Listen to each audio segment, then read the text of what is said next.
ఈ పాయింట్ మన information and broadcasting ministry దగ్గర నుంచి వస్తుంది నంబర్ ఆఫ్ స్క్రీన్స్ పెంచడం ఎలా.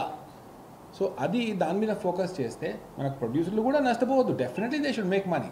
అంటే ఒక చిన్న ఎగ్జాంపుల్ చెప్తాను. ప్రాబ్లీ 5 years లేటర్ ఒక పుష్ప రేంజ్ మూవీ ఒక 8,000 స్క్రీన్స్లో కాకుండా 28,000 స్క్రీన్స్లో తక్కువ రేట్లో probably it will make 3,000 crores. ఆ లెవెల్లో మనం ఆలోచించాల్సిన సమయం వచ్చింది. ఎందుకంటే ఒకటే థియేటర్లో పిండేయడం కన్నా ఇంకెక్కువ థియేటర్లు స్ప్రెడ్ అవ్వడం అనేది ఒక చిన్న కొలిక్కి వచ్చిందండి ఇప్పుడు ఆ టైం. అది నా ఒపీనియన్ సార్. సామాన్యుడికి సినిమా అందుబాటులో ఉండటం లేదు. మేము కూడా కోరేది అదే. ఎందుకంటే ఇప్పుడు ఆడియన్స్ ట్రెండ్ సార్ బాబు గారు ఒక నిమిషం, ఆడియన్స్ ట్రెండ్ చూస్తున్నాం కదా. 4వ వారం 3వ వారం చూడడానికి రెడీగా ఉన్నారు ఆడియన్స్. టికెట్ రేట్ అందుబాటులో లేక కూడా అది మర్చిపోతున్నారు అంతే, ఇంకా పోనీలే అనేసి. సో అది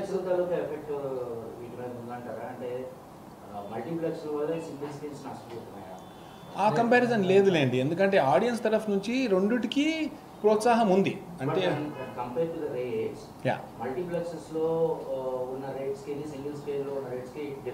ఉంది డెఫినెట్లీ. అది ఎక్కువ తీసుకుంటున్నారు. అలాగే ప్రొడ్యూసర్ కూడా దానివల్ల తక్కువ లాభం వస్తుంది. సో దాని గురించి మీరు ఏం చేయలేరు.